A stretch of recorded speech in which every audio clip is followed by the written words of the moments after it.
ಓಂ ಶಾಂತಿ. ವಾಣಿ date 5/8/2025. ಪ್ರಾತಃ ಮುರಳಿ. ಓಂ ಶಾಂತಿ. ಬಾಪ್ದಾದ ಮಧುಬನ. ಮಧುರ ಮಕ್ಕಳೇ, ಈ ವೈಶಾಲ್ಯವನ್ನು ಶಿವಾಲಯವನ್ನಾಗಿ ಮಾಡಲು ತಂದೆಯು ಬಂದಿದ್ದಾರೆ. ವೇಶ್ಯರಿಗೂ ಸಹ ಈಶ್ವರೀಯ ಸಂದೇಶವನ್ನು ಕೊಟ್ಟು ಅವರ ಕಲ್ಯಾಣವನ್ನು ಮಾಡುವುದು ನಿಮ್ಮ ಕರ್ತವ್ಯವಾಗಿದೆ. ಪ್ರಶ್ನೆ: ಯಾವ ಮಕ್ಕಳು ತಮಗೆ ಬಹಳ ನಷ್ಟವನ್ನುಂಟು ಮಾಡಿಕೊಳ್ಳುತ್ತಾರೆ?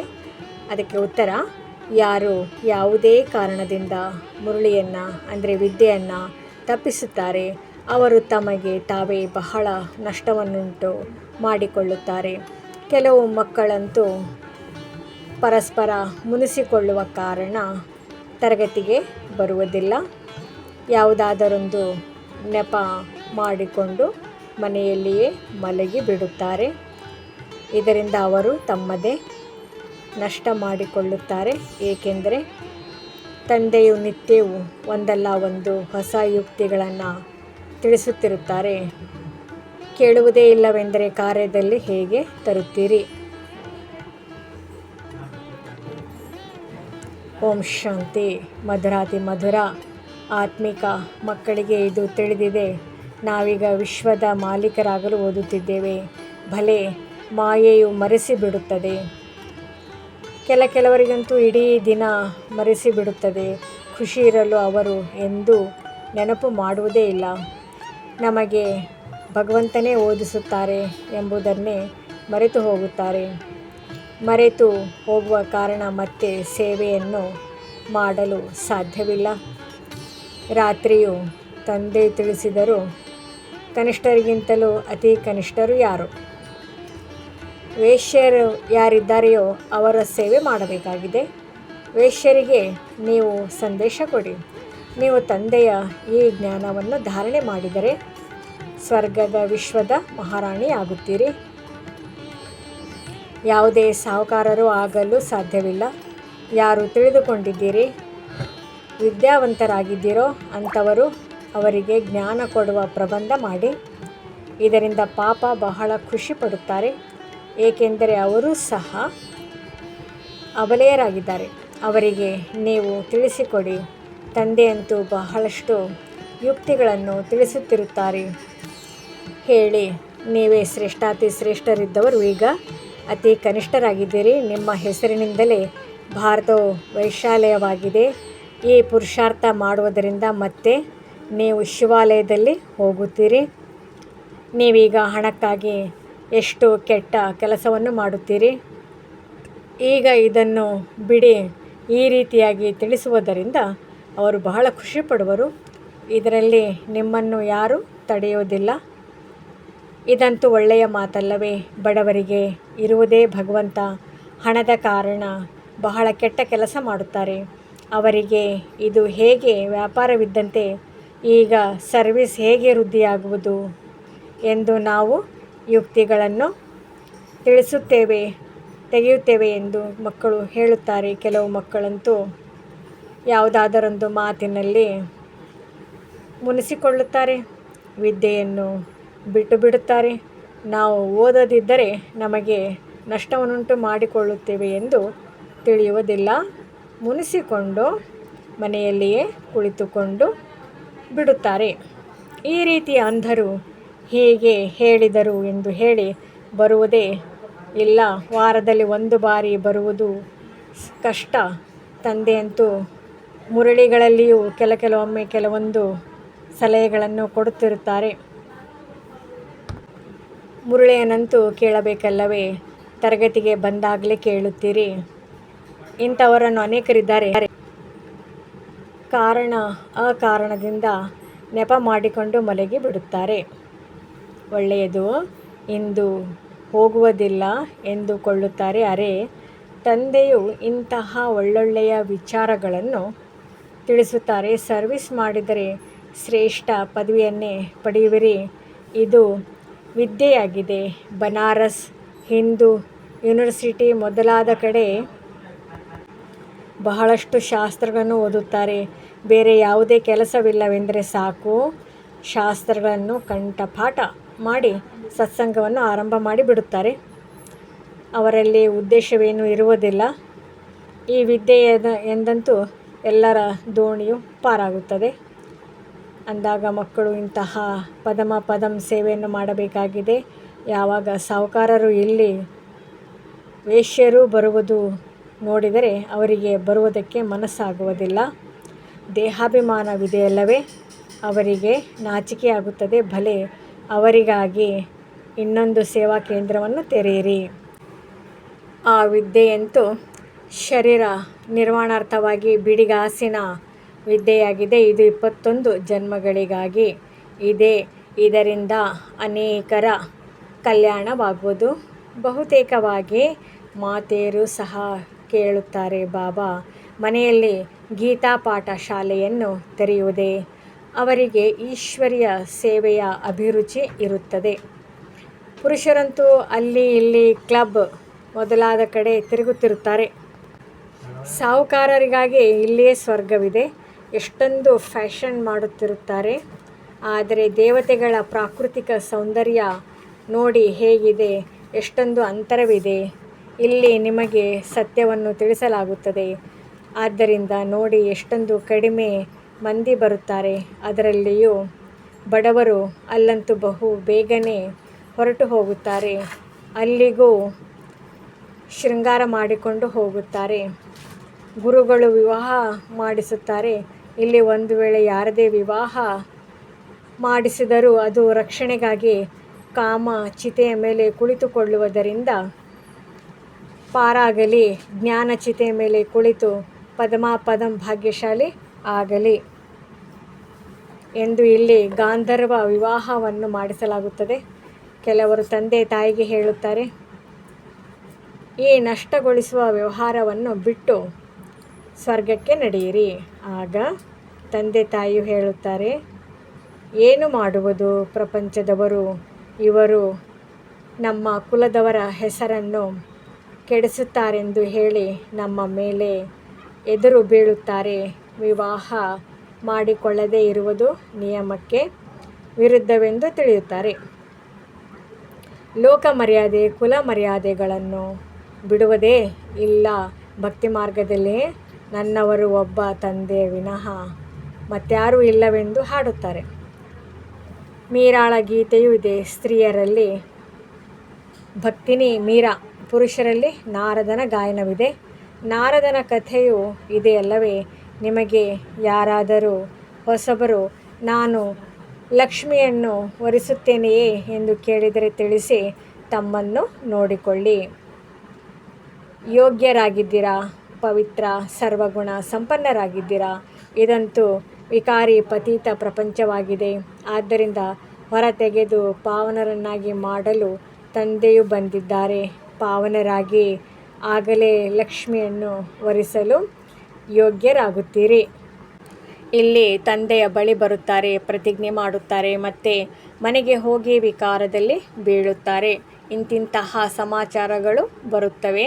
ತಂದೆಯು ತಿಳಿಸುತ್ತಾರೆ, ಇಂಥವರನ್ನು ಯಾವ ಬ್ರಾಹ್ಮಣಿಯು ಕರೆತರುವರೋ ಅವರ ಮೇಲೆ ಪ್ರಭಾವವಾಗುತ್ತದೆ.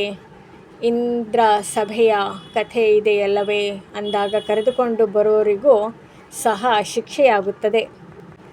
ತಂದೆಯು ಯಾವಾಗಲೂ ಬ್ರಾಹ್ಮಣಿಯರಿಗೆ ಹೇಳುತ್ತಾರೆ, ಕಚ್ಚಾ ಆದವರನ್ನು ಕರೆದುಕೊಂಡು ಬರಬೇಡಿ.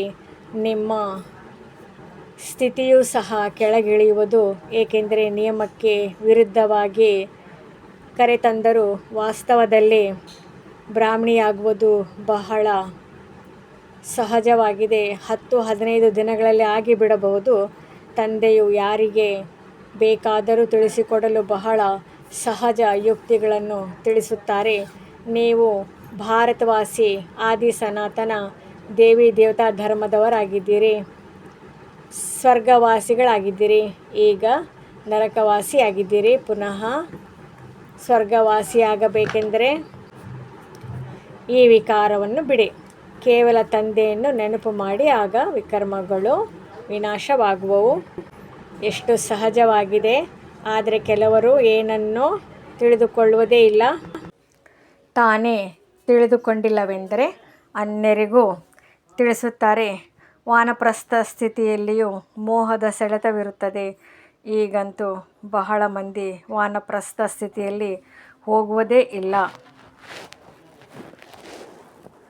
ತಮೋಪ್ರಧಾನರಲ್ಲವೇ ಇಲ್ಲಿಯೇ ಸಿಲುಕಿ ಹಾಕಿಕೊಂಡಿರುತ್ತಾರೆ. ಮೊದಲಿಗೆ ವಾನಪ್ರಸ್ಥಿಗಳ ದೊಡ್ಡ ದೊಡ್ಡ ಆಶ್ರಮಗಳಿತ್ತು. ಈಗ ಅಷ್ಟೊಂದಿಲ್ಲ. 80-90 ವರ್ಷದವರಾದರೂ ಸಹ ಮನೆಯನ್ನು ಬಿಡುವುದೇ ಇಲ್ಲ. ನಾವೀಗ ವಾಣಿಯಿಂದ ದೂರ ಹೋಗಬೇಕು, ಈಶ್ವರನನ್ನು ನೆನಪು ಮಾಡಬೇಕಾಗಿದೆ ಎಂಬುದನ್ನು ತಿಳಿದುಕೊಳ್ಳುವುದೇ ಇಲ್ಲ. ಭಗವಂತ ಯಾರು ಎಂಬುದೇನೂ ತಿಳಿದುಕೊಂಡಿಲ್ಲ. ಸರ್ವವ್ಯಾಪಿ ಎಂದು ಹೇಳಿದರೆ ಯಾರನ್ನು ನೆನಪು ಮಾಡುವುದು? ನಾವು ಪೂಜಾರಿಗಳಾಗಿದ್ದೇವೆ ಎಂಬುದನ್ನು ತಿಳಿದುಕೊಳ್ಳುವುದಿಲ್ಲ. ತಂದೆಯು ನಿಮ್ಮನ್ನು ಪೂಜಾರಿಗಳಿಂದ ಪೂಜ್ಯರನ್ನಾಗಿ ಮಾಡುತ್ತಾರೆ. 21 ಜನ್ಮಗಳಿಗಾಗಿ ಅಂದ ಮೇಲೆ ಇದಕ್ಕಾಗಿ ಪುರುಷಾರ್ಥವನ್ನಂತೂ ಮಾಡಬೇಕಾಗುವುದು.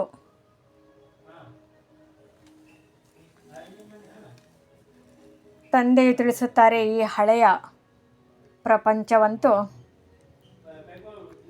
ಸಮಾಪ್ತಿಯಾಗಬೇಕಾಗಿದೆ. ಈಗ ನಾವು ಮನೆಗೆ ಹೋಗಬೇಕಾಗಿದೆ. ಇದೇ ಚಿಂತೆ ಇರಲಿ. ಅಲ್ಲಿ ಕುದೃಷ್ಟಿ ಇರುವುದೇ ಇಲ್ಲ. ತಂದೆಯು ಬಂದು ಪವಿತ್ರ ಪ್ರಪಂಚಕ್ಕಾಗಿ ತಯಾರಿ ಮಾಡಿಸುತ್ತಾರೆ. ಸೇವಾಧಾರಿ ಮುದ್ದು ಮಕ್ಕಳನ್ನು ತಮ್ಮ ಕಣ್ಣುಗಳ ಮೇಲೆ ಕೂರಿಸಿಕೊಂಡು ಕರೆದುಕೊಂಡು ಹೋಗುತ್ತಾರೆ. ಅಂದಾಗ ಆದಮರ ಉದ್ಧಾರವನ್ನು ಮಾಡುವುದಕ್ಕಾಗಿ ಸಾಹಸವೂ ಬೇಕು. ಆ ಸರ್ಕಾರದಲ್ಲಂತೂ ದೊಡ್ಡ ದೊಡ್ಡ ಗುಂಪಿರುತ್ತದೆ. ಓದು ಬರಹವಿರುವವರು ಟಿಪ್ ಟಾಪ್ ಆಗಿರುತ್ತಾರೆ. ಇಲ್ಲಾದರೂ ಕೆಲವರು ಬಡವರು ಸಾಹುಕಾರರಿದ್ದಾರೆ. ಅವರನ್ನು ತಂದೆಯು ಎಷ್ಟು ಮೇಲೆತ್ತುತ್ತಾರೆ. ಚಲನೆಯೂ ಸಹ ಬಹಳ ಘನತೆಯಿಂದ ಕೂಡಿರಲಿ. ಭಗವಂತನೇ ಓದಿಸುತ್ತಾರೆ. ಆ ವಿದ್ಯೆ ಇಲ್ಲಾದರೆ ಯಾರಾದರೂ ದೊಡ್ಡ ಪರೀಕ್ಷೆಯನ್ನು ತೇರ್ಗಡೆ ಮಾಡಿದರೆ ಎಷ್ಟೊಂದು ಟಿಪ್ ಟಾಪ್ ಆಗಿರುತ್ತಾರೆ. ಇಲ್ಲಂತೂ ತಂದೆಯು ಬಡವರ ಬಂಧುವಾಗಿದ್ದಾರೆ. ಬಡವರೇ ಏನಾದರೊಂದನ್ನು ಕಳಿಸುತ್ತಾರೆ. 1-2 ರೂಪಾಯಿಗಳನ್ನು ಸಹ ಮನಿ ಆರ್ಡರ್ ಮಾಡುತ್ತಾರೆ. ತಂದೆಯು ತಿಳಿಸುತ್ತಾರೆ, ನೀವು ಎಷ್ಟು ಭಾಗ್ಯಶಾಲಿಗಳಾಗಿದ್ದೀರಿ. ಪ್ರತಿಯಾಗಿ ನಿಮಗೆ ಬಹಳಷ್ಟು ಸಿಗುತ್ತದೆ. ಇದೇನು ಹೊಸ ಮಾತಲ್ಲ. ಸಾಕ್ಷಿಯಾಗಿ ನಾಟಕವನ್ನು ನೋಡುತ್ತೀರಿ. ತಂದೆಯು ತಿಳಿಸುತ್ತಾರೆ, ಮಕ್ಕಳೇ, ಈಗ ಚೆನ್ನಾಗಿ ಓದಿರಿ. ಇದು ಈಶ್ವರೀಯ ಯಜ್ಞವಾಗಿದೆ. ಇದರಿಂದ ಏನು ಬೇಕು ಅದನ್ನು ತೆಗೆದುಕೊಳ್ಳಿ. ಆದರೆ ಇಲ್ಲಿ ತೆಗೆದುಕೊಂಡರೆ ಅಲ್ಲಿ ಕಡಿಮೆಯಾಗಿ ಬಿಡುವುದು. ಸ್ವರ್ಗದಲ್ಲಂತೂ ಎಲ್ಲವೂ ಸಿಗುತ್ತದೆ. ತಂದೆಗೆ ಸರ್ವೀಸ್ನಲ್ಲಿ ಬಹಳ ಸ್ಫೂರ್ತಿವಂತ ಮಕ್ಕಳು ಬೇಕು. ಹೇಗೆ ಮೋಹಿನಿ ಸುದೇಶ್ ಇದ್ದಾರೆ ಹಾಗೆ ಸರ್ವೀಸಿನ ಉಮಂಗವಿರಬೇಕು. ನಿಮ್ಮ ಹೆಸರು ಬಹಳ ಪ್ರಖ್ಯಾತವಾಗುವುದು ಮತ್ತು ನಿಮಗೆ ಬಹಳ ಗೌರವ ಕೊಡುತ್ತಾರೆ. ತಂದೆಯು ಎಲ್ಲ ಸಲಹೆಗಳನ್ನು ಕೊಡುತ್ತಿರುತ್ತಾರೆ. ತಂದೆಯು ತಿಳಿಸುತ್ತಾರೆ, ಇಲ್ಲಿ ಮಕ್ಕಳಿಗೆ ಸಮಯ ಸಿಕ್ಕಿದರೆ ಸಾಕು, ನೆನಪಿನಲ್ಲಿರಿ. ಹೇಗೆ ವಿದ್ಯಾರ್ಥಿಗಳಿಗೆ ಪರೀಕ್ಷೆಯ ದಿನವು ಸಮೀಪವಾದಂತೆ ಏಕಾಂತದಲ್ಲಿ ಹೋಗಿ ಓದುತ್ತಾರೆ, ವ್ಯಕ್ತಿಗತವಾಗಿ ಶಿಕ್ಷಕರನ್ನು ಇಟ್ಟುಕೊಳ್ಳುತ್ತಾರೆ. ನಮ್ಮ ಬಳಿ ಶಿಕ್ಷಕರಂತೂ ಅನೇಕರಿದ್ದಾರೆ. ಆದರೆ ಕೇವಲ ಓದುವ ಉಮಂಗವಿರಬೇಕು. ತಂದೆಯು ಬಹಳ ಸಹಜವಾಗಿ ತಿಳಿಸುತ್ತಾರೆ, ಕೇವಲ ತಮ್ಮನ್ನು ಆತ್ಮ ನಿಶ್ಚಯ ಮಾಡಿಕೊಳ್ಳಿ. ಈ ಶರೀರವು ವಿನಾಶಿ, ನೀವು ಆತ್ಮರುಗಳು ಅವಿನಾಶಿಯಾಗಿದ್ದೀರಿ. ಈ ಜ್ಞಾನವು ಒಂದೇ ಬಾರಿ ಸಿಗುತ್ತದೆ. ಮತ್ತೆ ಸತ್ಯುಗದಿಂದ ಹಿಡಿದು ಕಲಿಯುಗದ ಅಂತ್ಯದವರೆಗೂ ಯಾರಿಗೂ ಸಿಗುವುದೇ ಇಲ್ಲ. ನಿಮಗೆ ಸಿಗುತ್ತದೆ. ನಾವು ಆತ್ಮರಾಗಿದ್ದೇವೆ ಎಂಬುದನ್ನು ಪಕ್ಕಾ ನಿಶ್ಚಯ ಮಾಡಿಕೊಳ್ಳಿ. ತಂದೆಯಿಂದ ನಮಗೆ ಆಸ್ತಿಯು ಸಿಗುತ್ತದೆ. ತಂದೆಯ ನೆನಪಿನಿಂದಲೇ ವಿಕರ್ಮಗಳು ವಿನಾಶವಾಗುತ್ತದೆ. ಕೇವಲ ಇದೇ ಒಳಗೆ ತಿರುಗುತ್ತಿರಲಿ. ಇದರಿಂದಲೂ ಅನೇಕರ ಕಲ್ಯಾಣವಾಗುತ್ತದೆ. ಆದರೆ ಚಾರ್ಟನ್ನಿಡುವುದೇ ಇಲ್ಲ. ಬರೆಯುತ್ತಾ ಬರೆಯುತ್ತಾ ಮತ್ತೆ ಸುಸ್ತಾಗಿ ಬಿಡುತ್ತಾರೆ. ತಂದೆಯು ಬಹಳ ಸಹಜ ಮಾಡಿ ತಿಳಿಸುತ್ತಾರೆ, ನಾವು ಆತ್ಮಗಳು ಸತೋಪ್ರಧಾನರಾಗಿದ್ದೆವು. ಈಗ ತಮೋ ಪ್ರಧಾನರಾಗಿದ್ದೇವೆ. ತಂದೆಯು ತಿಳಿಸುತ್ತಾರೆ, ನನ್ನನ್ನು ನೆನಪು ಮಾಡಿದರೆ ಸತೋ ಪ್ರಧಾನರಾಗಿ ಬಿಡುತ್ತೀರಿ. ಎಷ್ಟು ಸಹಜವಾಗಿದೆ, ಆದರೂ ಸಹ ಮರೆತು ಹೋಗುತ್ತೀರಿ. ಎಷ್ಟು ಸಮಯ ಕುಳಿತುಕೊಳ್ಳುತ್ತೀರೋ ಅಷ್ಟು ಸಮಯ ಆತ್ಮವೆಂದು ತಿಳಿಯಿರಿ. ನಾನಾತ್ಮ ತಂದೆಯ ಮಗುವಾಗಿದ್ದೇನೆ. ತಂದೆಯನ್ನು ನೆನಪು ಮಾಡಿದರೆ ಸ್ವರ್ಗದ ರಾಜ್ಯಭಾಗ್ಯವು ಸಿಗುವುದು ಮತ್ತು ಅರ್ಧಕಲ್ಪದ ಪಾಪಗಳು ಭಸ್ಮವಾಗುತ್ತದೆ. ಎಷ್ಟು ಸಹಜವಾದ ಯುಕ್ತಿಯನ್ನು ತಂದೆಯು ತಿಳಿಸುತ್ತಾರೆ. ಎಲ್ಲ ಮಕ್ಕಳು ಕೇಳುತ್ತೀರಿ, ಈ ತಂದೆಯು ಸ್ವಯಂ ಅಭ್ಯಾಸ ಮಾಡುತ್ತಾರೆ, ಆದ್ದರಿಂದಲೇ ಕಲಿಸುತ್ತಾರಲ್ಲವೇ. ನಾನು ತಂದೆಯ ರಥವಾಗಿದ್ದೇನೆ, ತಂದೆಯು ನನಗೆ ತಿನ್ನಿಸುತ್ತಾರೆ. ನೀವು ಮಕ್ಕಳು ಸಹ ಇದೇ ರೀತಿ ತಿಳಿಯಿರಿ. ಶಿವ ತಂದೆಯನ್ನು ನೆನಪು ಮಾಡುತ್ತಾ ಇರಿ. ಇದರಿಂದ ಎಷ್ಟೊಂದು ಲಾಭವಾಗುವುದು, ಆದರೆ ಮರೆತು ಹೋಗುತ್ತಾರೆ.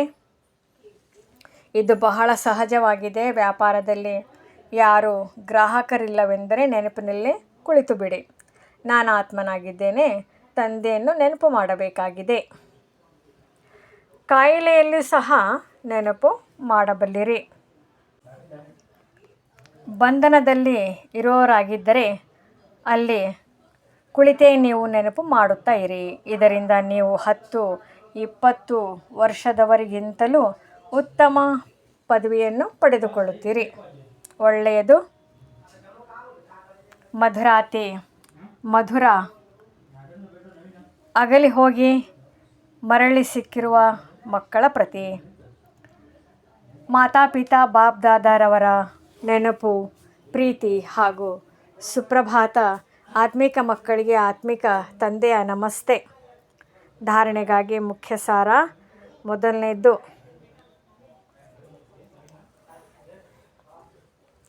ಸರ್ವಿಸ್ನಲ್ಲಿ ಬಹಳ ಸ್ಫೂರ್ತಿವಂತರಾಗಬೇಕು.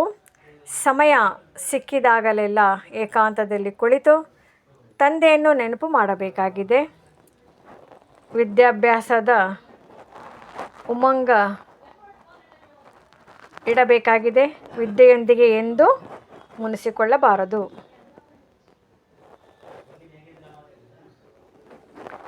ಎರಡನೇದ್ದು, ತಮ್ಮ ಚಲನೆಯನ್ನು ಬಹಳ ಘನತೆಯಿಂದ ಇಟ್ಟುಕೊಳ್ಳಬೇಕಾಗಿದೆ.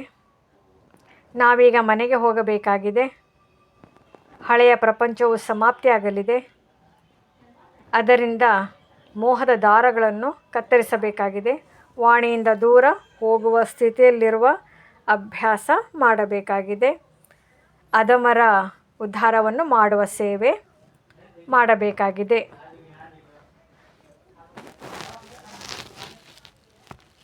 ವರದಾನ, ಶ್ರೇಷ್ಠ ವೃತ್ತಿಯ ಮೂಲಕ ವೃತ್ತಿಗಳನ್ನು ಪರಿವರ್ತನೆ ಮಾಡುವಂತಹ ಸದಾ ಸಿದ್ಧಿ ಸ್ವರೂಪ ಭವ. ಸಿದ್ಧಿ ಸ್ವರೂಪರಾಗಲು ವೃತ್ತಿಯ ಮೂಲಕ ವೃತ್ತಿಗಳನ್ನು, ಸಂಕಲ್ಪದ ಮೂಲಕ ಸಂಕಲ್ಪಗಳನ್ನು ಪರಿವರ್ತನೆ ಮಾಡುವ ಕಾರ್ಯ ಮಾಡಿ, ಇದರ ಬಗ್ಗೆ ಸಂಶೋಧನೆ ಮಾಡಿ. ಯಾವಾಗ ಈ ಸೇವೆಯಲ್ಲಿ ಬ್ಯುಸಿಯಾಗಿ ಬಿಡುವಿರಿ, ಆಗ ಈ ಸೂಕ್ಷ್ಮ ಸೇವೆ ಸ್ವತಃ ಅನೇಕ ಬಲಹೀನತೆಗಳನ್ನು ಪಾರು ಮಾಡಿಬಿಡುತ್ತದೆ. ಈಗ ಇದರ ಯೋಜನೆ ತಯಾರಿಸಿ. ಆಗ ಜಿಜ್ಞಾಸುಗಳು ಸಹ ಹೆಚ್ಚುತ್ತಾರೆ, ಸಹಯೋಗ ಸಹ ಹೆಚ್ಚು ಸಿಗುತ್ತದೆ, ಮನೆಗಳು ಸಹ ಸಿಗುತ್ತವೆ, ಎಲ್ಲ ಸಿದ್ಧಿಗಳು ಸಹಜವಾಗಿ ಬಿಡುವುದು. ಈ ವಿಧಿ ಸಿದ್ಧಿ ಸ್ವರೂಪರನ್ನಾಗಿ ಮಾಡಿಬಿಡುವುದು. ಸ್ಲೋಗನ್, ಸಮಯವನ್ನು ಸಫಲ ಮಾಡುತ್ತೀರಿ, ಆಗ ಸಮಯದ ಮೋಸದಿಂದ ಸುರಕ್ಷಿತ ಆಗುವಿರಿ. ಅವ್ಯಕ್ತ ಸೂಚನೆ. ಸಹಜ ಯೋಗಿ ಆಗಬೇಕಾದರೆ ಪರಮಾತ್ಮನ ಪ್ರೀತಿಯ ಅನುಭವಿಯಾಗಿರಿ. ಮಕ್ಕಳೊಂದಿಗೆ ತಂದೆಗೆ ಇಷ್ಟು ಪ್ರೀತಿ ಇದೆ. ಪ್ರತಿ ದಿನದ ಪ್ರೀತಿಯ ಪ್ರತ್ಯುತ್ತರವನ್ನು ಕೊಡುವುದಕ್ಕೆ ಇಷ್ಟು ದೊಡ್ಡ ಪತ್ರವನ್ನು ಬರೆಯುತ್ತಾರೆ. ನೆನಪು ಪ್ರೀತಿಯನ್ನು ಕೊಡುತ್ತಾರೆ ಮತ್ತು ಜೊತೆಗಾರರಾಗಿ ಸದಾ ಜೊತೆಯನ್ನು ನಿಭಾಯಿಸುತ್ತಾರೆ. ಅಂದಾಗ ಈ ಪ್ರೀತಿಯಲ್ಲಿ ತಮ್ಮ ಎಲ್ಲ ಬಲಹೀನತೆಗಳನ್ನು ಸಮರ್ಪಣೆ ಮಾಡಿ ಬಿಡಿ. ಪರಮಾತ್ಮನ ಪ್ರೀತಿಯಲ್ಲಿ ಈ ರೀತಿ ಸಮಾವೇಶವಾಗಿ ಬಿಡಿ. ಎಂದೂ ಹದ್ದಿನ ಪ್ರಭಾವ ತಮ್ಮ ಕಡೆ ಆಕರ್ಷಿತರನ್ನಾಗಿ ಮಾಡಲು ಸಾಧ್ಯವಿಲ್ಲ. ಸದಾ ಬೇಹದ್ದಿನ ಪ್ರಾಪ್ತಿಗಳಲ್ಲಿ ಮಗ್ನರಾಗಿರಿ. ಅದರಿಂದ ಆತ್ಮೀಯತೆಯ ಸುಗಂಧ ವಾತಾವರಣದಲ್ಲಿ ಹರಡಿ ಬಿಡಲಿ.